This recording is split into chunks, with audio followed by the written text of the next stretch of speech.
Hello everyone, we're back. The FPL Armband is launching again for the 24-25 season. Kieran and I are going to react to some prices and also the exciting news that the game launched just a few hours ago. We're all locked and loaded and ready to go, aren't we? Yeah, first draft's done and draft nailed in until August at least. So there we go. Yeah, I'm not going to make any changes till after the Community Shield now. Just going to log out, leave it, and yeah, we'll be all good. So on today's show, we're just going to pick apart the new rules, of which there's a couple. Talk a little bit about price differences or price changes, and then I put together a draft earlier because I thought that might be fun, and we'll just have a look at that. So what would you want to kick off with? Do you want to talk about price changes, or do you want to go new rules? I guess we go over rules first. Okay. I think that makes sense. Yeah, okay. What did you think about them, first of all? Do you think that's all right? Yeah, I mean, the 5 transfer thing came out of kind of nowhere. I don't think anyone was expecting that. But I think it should be good for the game. Yeah, I think. I mean, just like I don't really know yet. Like, it's no other games really do this. I've gone up to 5 transfers as far as I know, and I guess it's just going to be sort of a wait and see how this works out, really. Sort of, it might lead to people being a bit more cautious, but at the same time, you could probably take 1 week punts if you've got a few transfers sort of lined up, where you could just take one person in and then just take them back out again if you want to. That could be really good for someone who's in the middle of a bad fixture run and they've got one really like juicy game in the middle. Then that could be ideal. So I'm looking forward to it. The sort of thing of people or transfers being saved after chips is great too. So what do you reckon? I think that's the crucial bit, really, and I think that's where the strategy is going to come in, because I think you did it maybe once or twice last year, but I definitely didn't ever get to a situation where I had 2 free transfers and then I would not. I feel like because FPL is so quick-natured with the turnarounds, it almost feels like you're making a switch every week. Maybe they missed an opportunity to saying you could have 2 transfers per week and you could stack up to 4 or something. That might have been quite interesting, but yeah, it's just maybe that's quite a big leap, really. But yeah, stacking 5. So I had to think about how it was going to affect the strategy. So I think one of the key things, which they actually also mentioned in their sort of analysis, was if you can obviously save up to 5 transfers. Let's say you wildcard ahead of a bench boost, and then after the bench boost, you've still got your 5 transfers left. You can essentially swap your whole bench out and reinvest that money in your first 11, which seemed like, a good move. But that's quite a lot of ifs, buts, and maybes to go into that. So, yeah, it'll be interesting to see how many times we actually end up getting past 2 transfers. Me personally, I can't see it very much. Yeah, I think they mentioned the game week 1 bench boost strategy, but like with a bit with but then again, I guess you don't have 5 free transfers to start with, do you? No. So I don't know. So see how that would really work. No. but yeah, that does seem like a good use of it for sure. But you're just gonna have to plan longer ahead. Make sure you keep players for runs like for a while, and then you identify them early so you can get them, obviously, and then you have those 5 free transfers if that's what you want to do. It was.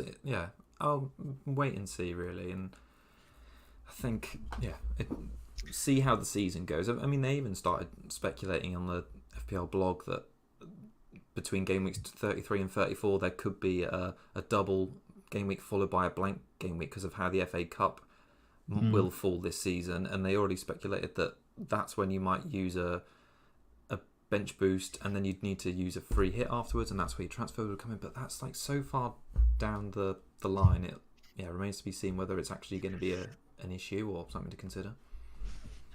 Why do you think they chose 5 over like 3 or 4? Or like what do you think 5 was a reason? I'm guessing they're like pitching it towards like maybe it's almost like a mini wild card. But 5 game weeks of a season is a fairly high percentage, isn't it? It's nearly like 10% of the season. So yeah, I think it's quite high now. And it sort of leads on a little bit into the mystery chip. I know we've got absolutely no idea what that could be, and I think it's almost a bit of a cop out that they haven't said what it is, because that doesn't really help your strategy planning with 5 transfers, triple captain, bench boost. So well, they said they will tell us like a few weeks or whatever before it's like ready to be announced, so we can plan from then. But still, yeah, yeah, like you said, I don't particularly like them not telling us. It seems strange. Maybe because they don't even know what it is yet. Who knows? But I'm sure they do. But yeah, I think it's just a bit strange to not talk about it. So yeah, the mystery chip, I think interesting, but let's wait and see. And the only other thing, new rule wise, is the changes to the point scoring. So the headline ones are, it's mainly bonus point changes, and the only scoring point difference is the goalkeeper scoring a goal. That's increased from 6 to 10. I mean, that's probably because the unlikely. I think the last goalkeeper to do it was Alisson against West Brom. So I don't know if we've even had one for 2 seasons. So I kind of feel like that's almost like a non-issue point, pretty much. The main bonus point ones, I thought it was a bit harsh that saving a penalty has been reduced in sort of meaning. Essentially. Agree. Because I think that's like the best thing you can do as a goalkeeper, and then just to lose 3 points off, like 3 bonus points off the back of it, kind of sucks.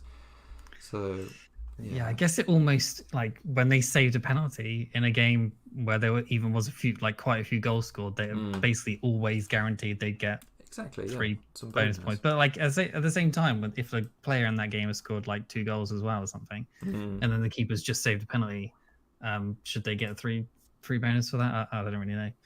No, I know. I think it's a difficult one. They've obviously tried to. I'm kind of pleased in a way.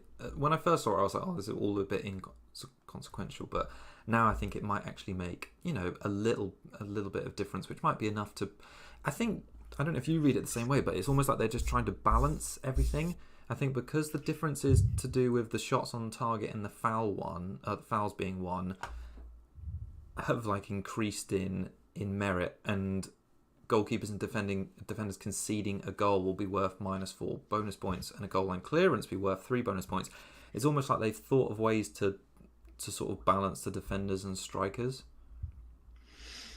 Yeah, it's a kind of a way of like giving us like extra points, but not at the same time. Like they're kind of trying to put the extra point like gains like just within the bonus point system, which doesn't really make sense to me. Everyone was clamoring for ball recoveries. I think it would have been a great addition. I don't see why you wouldn't do it. It just makes like it's almost there's probably like 60% or 70% of the players that we could pick in FPL are just completely useless. There's probably a pool of like 30% of players, maybe even less than that people will pick from. And then just all those others of CDMs and like just centre backs from all the terrible teams are just they're never ever going to get picked. No. And that ball recoveries, especially in sort of like a team down the bottom of the league, would have been a big thing to include, and we could have started to pick from them possibly. But obviously we live and hope for that in another season maybe, but it's probably never going to happen, is it? No, I know.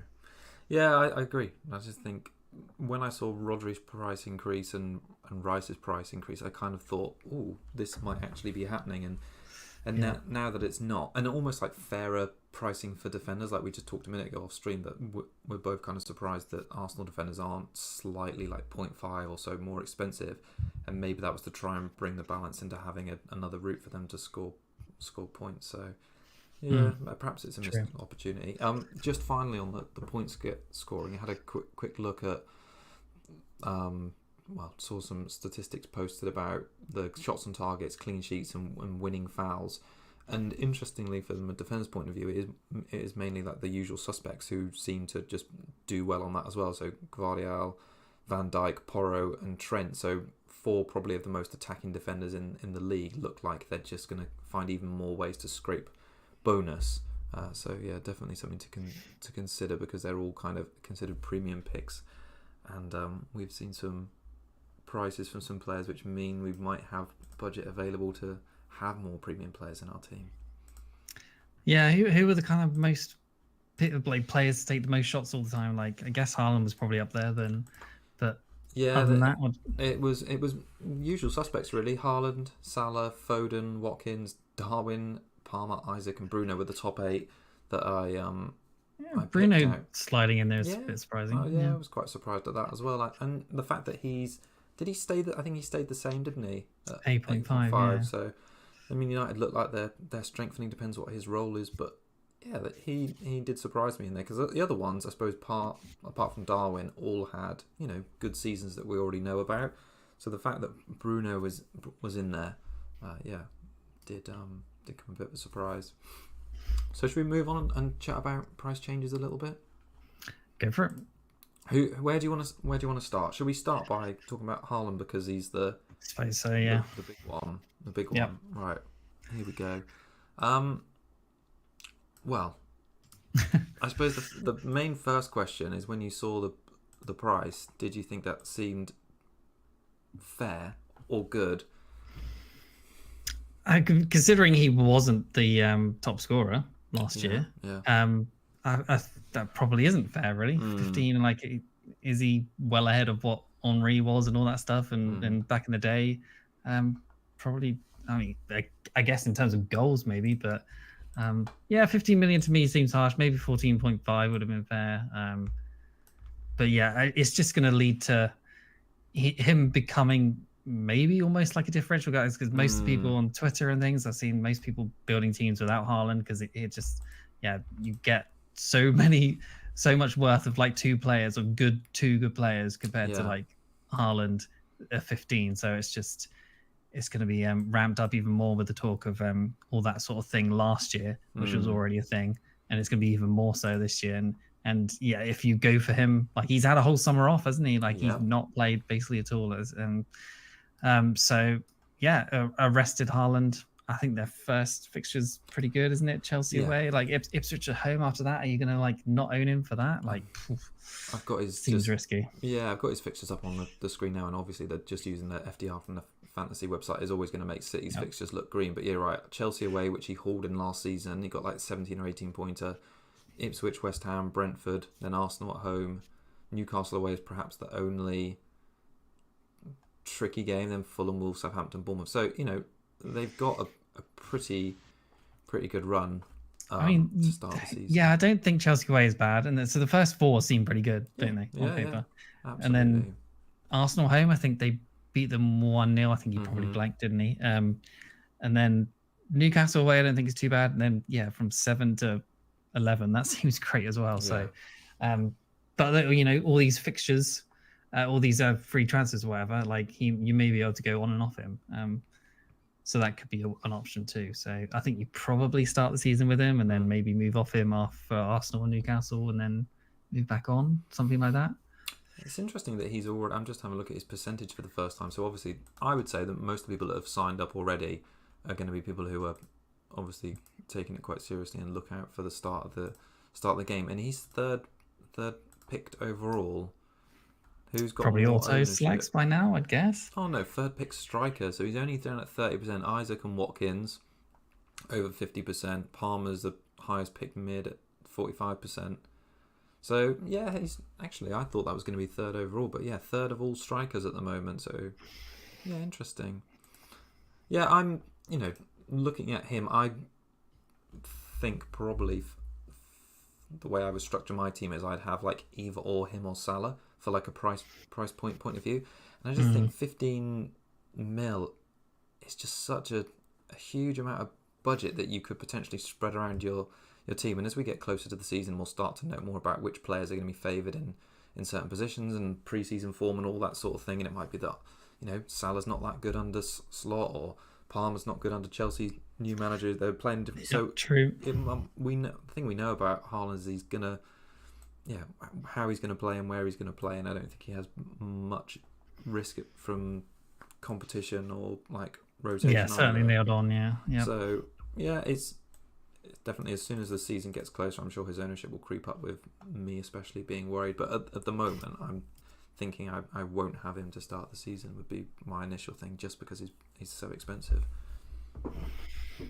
So after he's scored like a goal and assist versus Chelsea, and he's got Ipswich home game week 2, I'd be really what worried. are you doing? But I think you'd have to hold firm. I think if you're gonna go without him at that price, I think you have to be quite convinced that you could probably have 2 or 3 premium midfielders and maybe 1 or 2 premium defenders, and you'd kind of think that spread of budget would be good enough to cover any of his hauls. I think we saw this at the launch of last year. Loads of people didn't own him, but weren't going for him, and then as soon as it starts to creep up towards the actual start, the fear will start to kick in, and then his ownership will go up to around roughly 70% at least, I would imagine. Yeah, I know. Yeah, we'll see, I guess. We're about a month out, aren't we? So we've got, a long time to think about it. So, yeah, I'll definitely hold this thought and then see where I am in about a month's time. Who else interests you that in prices wise, or who sort of like was your other top surprises in terms of under or overpriced? I mean, I guess Watkins are probably, I guess it's a fair price, I would say, like 9 million. I think he was, 8 or 8.5 last year. So obviously he's got a price hike. Obviously he had his best season of his career. His fixtures are pretty good at the start as well, like West Ham away, I think that was. That's right. And then Arsenal at home, Leicester away, Everton at home, Wolves at home, and then Ipswich away in the first 6. So those are good fixtures. Yeah. I think he's going to be in most people's teams. I mean, scoring for England, obviously, to take him to the final. I feel like he should push on. The fixture's there for him to do it. We just need to see him possibly be consistent and just keep doing it over and over and over again, and then he should become one of the Premier League greats, to be honest, if he can keep doing it. Because third highest scoring player last year with 228 points, so obviously really good. Highest scoring forward, and he beat Haaland by like 11 points last year. Douglas Luiz leaving to Juventus, I think, is a big loss in terms of like creativity. It was like set piece quality and things like that. So I think that will affect him. I think Annan has gone from Everton to Villa, which I don't think is anywhere near close to the creativity replacement. So Diaby's leaving as well. Did you see that he's going to Saudi Arabia as well? Yeah, I don't know if that's confirmed, but I think it sounds like it will be. So that's interesting too. That makes Bailey, I think, possibly a really good value pick in that Villa team, because he should assumably be nailed on. They're probably going to need to buy someone, I would guess, if Bailey's going as well. Because who's going to play? Maybe that guy from the Italian guys, Zaniolo, I think he's called. Maybe he'll start to play more, but I don't know. He was pretty bad last year. There's that Rodgers guy who was playing a lot towards the end of the season. Ramsey will probably play a bit as well. Yeah, he's like a 5 million mid. So, and I think he was like basically nailed on at the end of the season, and he scored a couple goals, got a few assists, so he could be really good value too. But yeah, Watkins. And they've got Champions League to contend with as well, so they're going to have to increase the squad size as well. Yes. Is he? Do you think he'll take penalties? Is there any chance of that happening with Douglas Luiz gone? Maybe. I mean, that would be such a huge clincher in having him. Sure. Because I think most of the people last season who didn't get on him at the start of the season were ones that thought, he hasn't got penalties, and it's for 8 million he should be having penalties, but now he's 9 million and it's almost like he's an auto pick. So if he gets penalties, that's great. And I think he's so important to Villa. I'm just having a look at his previous season. So last 2 he started 37 of 38 and then 36 of 38. Interestingly, his XG across the 2 seasons has been pretty consistent. 6.1 season before last, and last season 16.7. It was just last season his output bumped up loads because of the number of assists he got. So I imagine he'll be Emery's number 1. Emery's managed European campaigns before, so I'm sure Watkins won't be too affected by the additional games. So he's good. Again, he's good, and he's another option when you look at Haaland's price of 15 and Watkins was able to do something similar last season. I don't think he's similar. He beat him. Yeah. Oh, sorry. Yeah. But with more minutes by quite a lot. It's like 500 more minutes here. I don't know. Can you see him hitting the same highs as last season? I'm a bit unsure about that, to be honest. Yeah, I'd expect a possible regression, especially in the assist numbers. So, let's say he goes down to maybe like 15 goals, 10 assists. This is still not too bad from a 9 million striker. The strikers in this game are pretty limited in terms of picks, to be honest. So I think he's going to be nailed in most teams, to be honest, especially with the start of the fixtures. And 19 goals, 18 assists last year versus Haaland's 27 goals and 8 assists. And obviously, the 500 minutes different made a difference. 27 goals seems crazy. Beastie, yeah. So, yeah, exactly. His stats, he was like fifth, fourth, and fifth for like XG, XA, shots, and big chances. So, like, that to me says like he wasn't performing at the third best overall player in the game, really, in terms of stats and in terms of numbers. So maybe he got a bit lucky. So yeah, it says to me a little bit of regression. And like I said, Bailey at 6.5 million, 10 goals, 11 assists. He only played 18 games last season with more than 60 minutes. So assumingly, if they're getting rid of Bailey or Bailey, no, what's he called? You talking about Bailey? I think you are, aren't you? Yeah, what's the other guy? That Villa called? I'm totally Douglas blanking. Luiz? The guy that's leaving to Saudi. Diaby, that's one. Completely forgot his name. Yeah, so if he's leaving, then Bailey should be nailed on. Really good value. Fixture's good, possibly a double up, maybe. I'll certainly be looking at him. There seems, assumably, if he's going to get the minutes, then there seems to be no reason to overlook him for sure. Yeah. No, it's a surprise he's coming because he was like in favour. He got 20 returns. I'm just having a look at Bailey now. He had 20 returns last season, only 2,000 minutes, 148 points. I mean, if he's keeping up that like ratio, remember him being on corners as well. And yeah, you could see him having a season where he gets to 170, 180 points quite comfortably. That's good value for 6.5. Yeah, almost like the Anthony Gordon of last season potentially. Sure. Yeah. I'm talking of Gordon. He's gone up, and should we talk about Newcastle assets a little bit? They've got quite a decent start to the season as well. And where's Gordon here? And Isak's just come in so hot. I think is he the highest picked? Yeah, it's the highest picked forward. 57% near enough of people who've all signed up have picked him, and their starting run is pretty decent. It's Southampton at home, Bournemouth away, Spurs home, Wolves away, Fulham away. So first 5 game weeks pretty good, and even with City in game week 6 at home, you'd kind of fancy Newcastle to do well based on how good just they were at home last season. So I think if he retains his fitness, it seems I had another thing that Wilson is still injured and won't even be back for the start of the season. I don't know if that was that right? Wow. I read a tweet about that, so it might be wrong, but yeah, I think it'd be hard for him to not be in my team in game week 1, like a fixture against a promoted side in game week 1, and then some good fixtures to follow after that, like Spurs at home. Spurs absolutely capitulated, didn't they? It's like at the end of last season, and then around that, games against Bournemouth, Wolves, and Fulham. I think they sound good, to be honest. What's your thoughts on Isak at 8.5 million? Yeah, I got into him quite early at the end of last season. He was a really good differential towards the end. Got a couple of, I think, a hat trick out of him and some hauls before he got really big ownership. I think he's going to start probably around the 30% ownership, I would guess. I think a lot of people are going to go there. And if Wilson is not an issue for minutes, then yeah, great. Definitely going to be a good pick. I think their defense is interesting as well.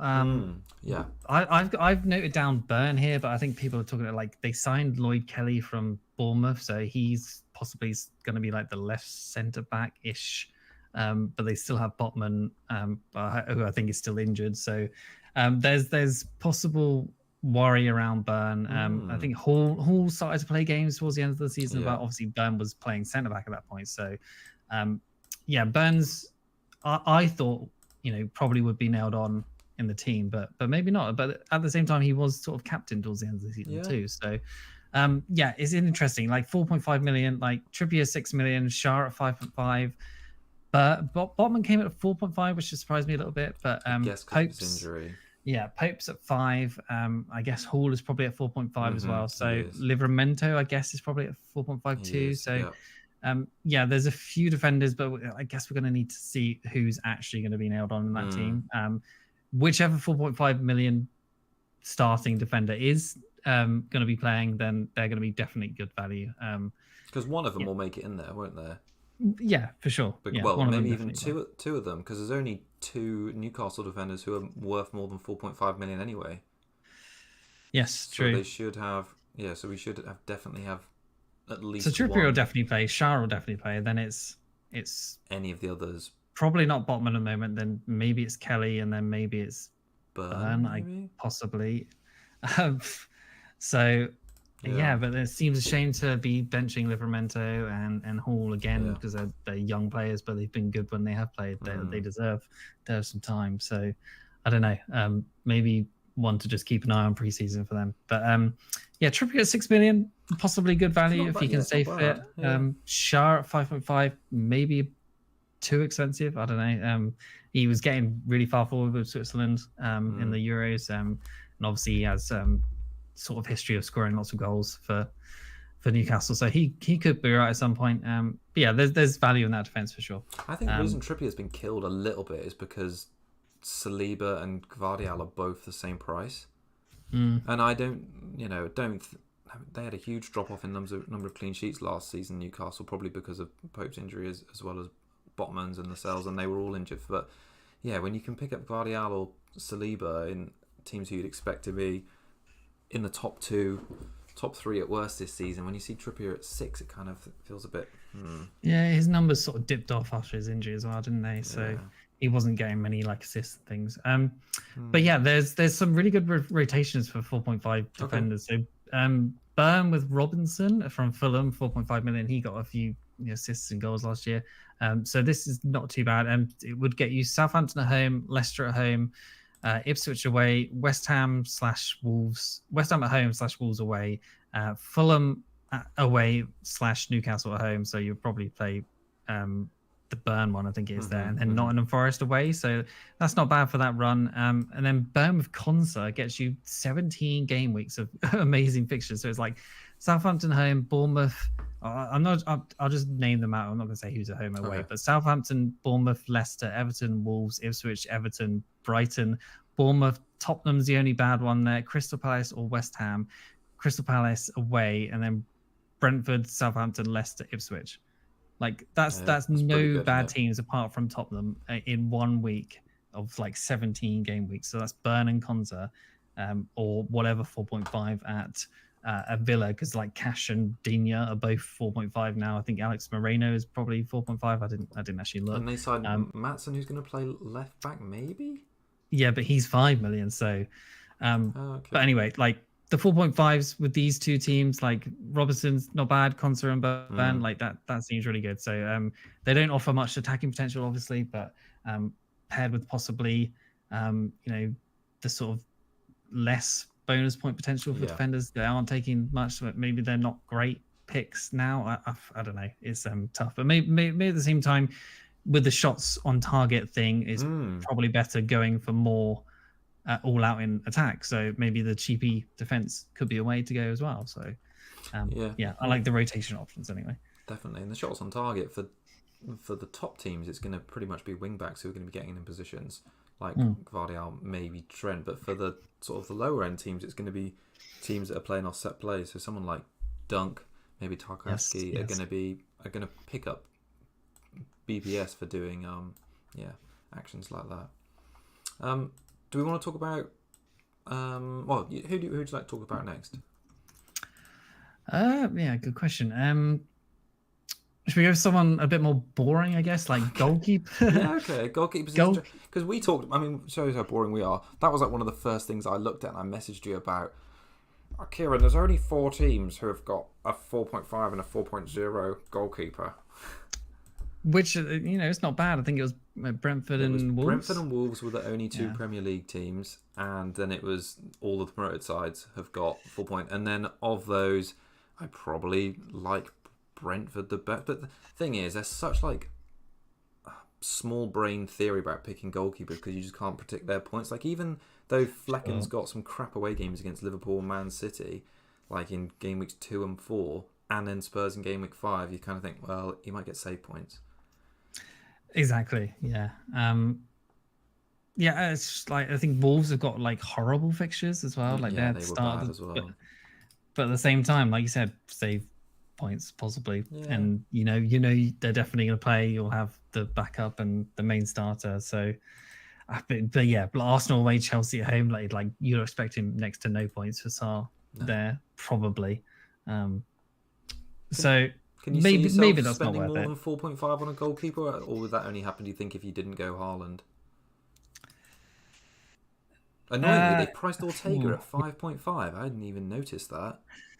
Yeah, he's in my auto pick, which That's is so cheeky.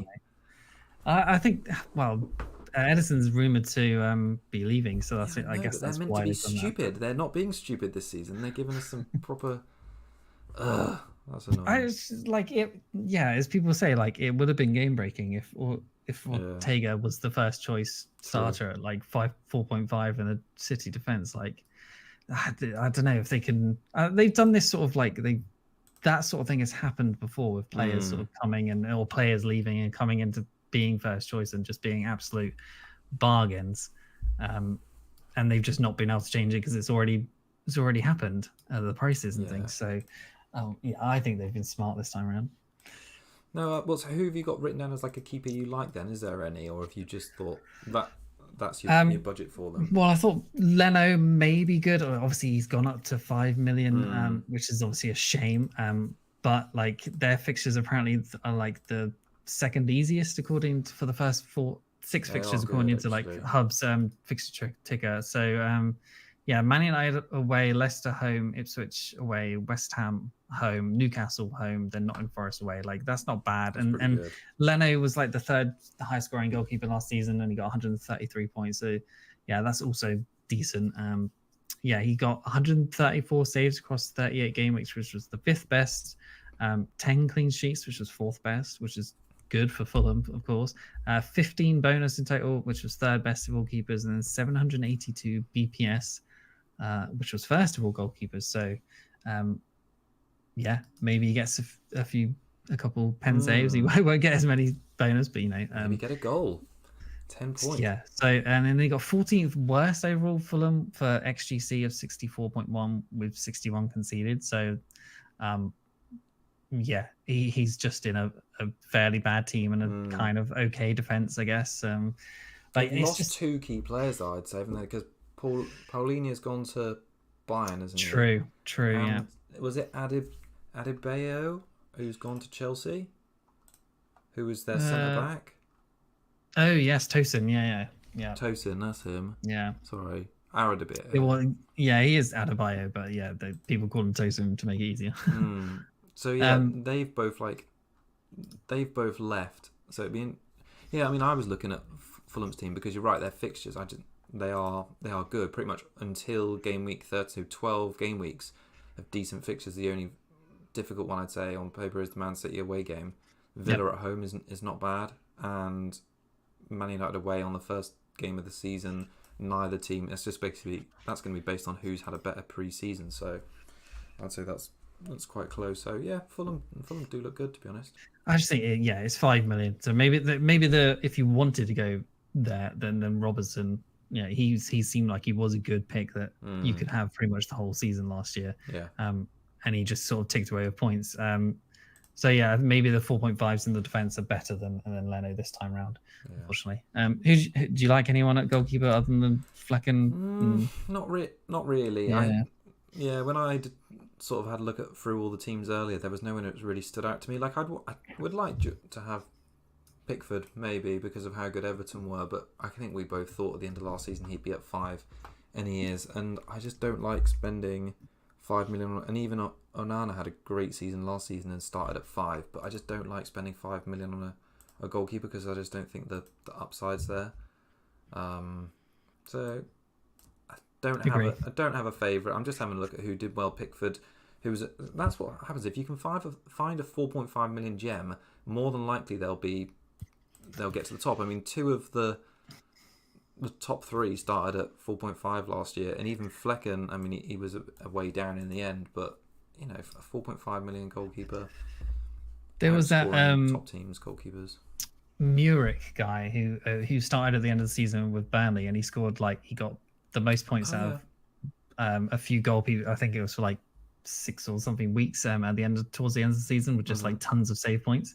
And he's just been transferred to Ipswich. So a relegated, or not relegated, a promotion team, a 4.5 keeper, like yeah, they usually provide decent value in terms of saves. So yeah, he could be okay. Interesting. They've got a bit of a rough start as well. Liverpool home and Man City away. I think yeah, Verbruggen could be decent at 4.5. Like I would expect him to be the starting goalkeeper. They're going to be much less rotation. I don't think the new manager is going to rotate keepers all the time. That seems stupid. And obviously, he's the starting goalkeeper for Netherlands, so would make sense for him to be the starter. The fixtures aren't too bad. They certainly get better from like game week 12 onwards, but yeah, I think to start with, like not bad for save points possibly. And in a decent defense, or decent, well, they weren't good at the start of last season, were they? But I expect them to be much more solid this time round. What I've heard about that new manager is he's a bit of a expected goals conceded kind of beast. Like his teams have very good records. Also, does it make you a bit sad that he's only 35? Or is he 32 or something? And yes, managing a Premier League team. Good for him. Yeah, it is good for him. But so he's a bit of a defensive beast. So it will be another one to monitor. That they could be good value. And I like Dunk from their team, to be honest, as well, because I think the BPS could suit him. And it's just a shame for me that with Brighton that their backup goalkeeper is 4.5. Because I hate, like, even at the end of last season I experienced it where I had Neto and just a 4-point playing not goalkeeper just for the end of the season, and Neto was getting benched and I was missing out on that. So I like to do it from the same team, because then at least the same player's going to get in place, or the same team's going to get in place. Yeah, I think Van Heck, if he's still nailed on with Dunk at 4.5, decent value. Obviously not attacking, but Estepinian looks to be injured he's 5 million. Veltman, it was usually the sort of right back, I think it was. Yeah. He's 4.5. So there's decent value there too. Yeah, I think they've done quite a good job in making most defence affordable at 4.5 and 5. I think I was expecting most players in the defensive line to be like at least 0.5 more expensive across the board. Yeah. And I'm not sure why they haven't done that, whereas I think they have done that in the midfield and forward line. Maybe it's just because the defence is like pretty much underperformed last year compared to midfielders and strikers. Yeah, that's probably fair. Should we talk about a high-performing defender in Gvardiol? Oh, yeah. Man City. Yeah. I didn't think either of us owned him towards the end of the season, did we? I owned him for the final game week. Remember, it was my transfer and got 1 point, maybe 2 points or something. Was it? Okay, yeah. He destroyed both of us at the end of the season, basically. We no idea why we didn't get on him. I banged on about him most weeks. Good option, and just never got him. But yeah, he's obviously gone up to 6 million now. Cancelo is actually in the game, back, isn't he? Who knows what's going to happen there? I would not want to be picking Vardiol if Cancelo is actually staying, obviously. So, let's hope Cancelo leaves before the season starts, and Vardiol can be a good option. The fixtures are like they're supposed to be like the 17th easiest / hardest out of the fixture difficulty rating to start with, anyway.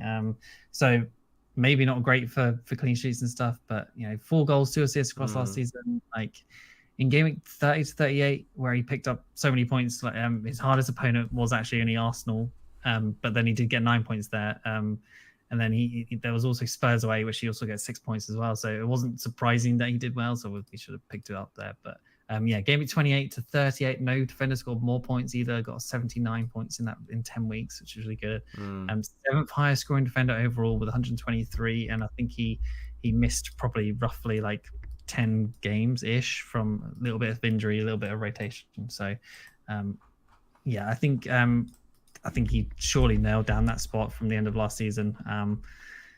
His assist stats were sort of like kind of low, but his attacking stats were really good, like 2.11 xG from 30. This is 30 to 38, which was first of all defenders. His shots was 14, which was 4th. 3.1 expected goals involvement, which was 2nd of all defenders, and then 4 big chances, which was 2nd as well. So like he was the one to go for pretty much, to be honest. So I think he's surely going to be a good option. I think many teams will go there. And I most likely will, but we'll see. Yeah, and I think the strong end to the season and the reasonable pricing is going to make him a favourite as well. And Man City started well last season. Like every week, I remember at the start of last season, we were like, Walker's doing well. Next week, Walker's still doing well, and he was only like baselining on 6. But City had a strong defensive start to the season last year, and neither of us ever went there. And I feel like they do that. We tried to with Stones. Yeah. So we were burned last season, but perhaps he makes more sense. But I'd forgotten, to be honest, about Cancelo coming back. So yeah, I think that's quite something to monitor for sure if he's actually going to stay or not, and what that means for Vardial's position in the team really. All right, is there anyone else you really want to chit chat about, or do you want me to talk about the team I put together? Oh, let's do the team. Let's go for it. Okay, let's. I mean, there is loads of other people, but there's loads of time to go for everyone, to be honest. So this is what I put together. Oh, I'm going to keep that there. Can you see? All right, here we go. I need to make this a bit bigger. There, they've changed the pitch design, so everything's much smaller. Yeah, I see people talking that they don't like it, but it looks perfectly nice. Here we go. There, that's the best I can do at short notice, but I think it's all right. So in goal, like we were talking about, Flecken and Big Vlad, the Brentford pair. I hate how they changed it a couple of years ago, and like even if I used to put my players in like in price order, but they just jumble them up. So Saliba and Gvardiol I got in at 6 million. The Konsa Burn rotation, which you'd already talked about, I'd fancied. Fass at 4 million looks like a nailed on starter. Then in midfield, I'd gone for my heavy boys: Saka, Palmer, Salah, Eze Talisman, some randomer Sanger, 4.5 million. We discussed we didn't know any 4.5 million starters. And then up front, big boy Solanke, Isaac, and Muniz. Yeah, Solanke's not got bad fixtures, and he's on pens, and Muniz has got good fixtures as well. So, you know, that's what I put together earlier. What's Solanke's fixtures? This is going to be massive now that I've enlarged everything. Forest, Newcastle, Everton, Chelsea, Liverpool, Southampton, Leicester. That's not bad for the first 7 game weeks. Anyway, so that's what I put together. It seemed like quite a nice non-Haaland team with quite a few penalty takers in it, and that's all right. To be honest, I hadn't even looked at his fixtures. They did look fine, to be honest. He was such a troll last season. 7.5 million. I thought that seemed like okay considering what a good season he had last season. Yeah, Muniz, I'm just like, I like his price, and I like his fixtures, but like he sort of stopped scoring, didn't he? Like he had that run, but then he just stopped doing much of anything towards the end of the season. So I'm just worried that might happen again. And you just have him in his team every week for the good fixtures, and he's just not doing anything. But I guess he's just got a good price, isn't he? Like there's Visser at 6 million. He's okay. Calvert-Lewin's at 6 million. There's there's not much. He was actually good for like a few weeks there, wasn't he? For sure, yeah, he was. 9 goals and 2 assists in 1,000. So you'd play 3,000, so double that. 18 and 4, 180 points. If you get 180 points off a 6 million player, because the thing, I think from what I looked at earlier, you're right about the forward line. It is a bit rinsed, but Fulham, you would expect to be top half of the bottom half of the table, so mid-table, and it doesn't look like he's got any competition for the central or centre forward role. Whereas you don't think Jimenez will? No, maybe. I don't know. Well, Jimenez was first choice before he got injured. So, but then Muniz was bossing it. I don't know. Anyway, it's still like a month to go and see in pre-season. I see Pedro's interesting again, because he's 5.5. Oh yes, of course. Yeah. I don't know if Ferguson, I think, is injured. Welbeck's obviously still there, so yeah. Yeah, I think he'll definitely play. Just I guess we'll see what happens with the manager. See if he's still on penalties. He probably should be. I think he'll definitely be a good option. He'll probably be the enabler for teams that go for Haaland, especially in the forward line. Yeah, I haven't even done like a Haaland draft just to compare, but Yeah. maybe the closer we'll get, we'll do that.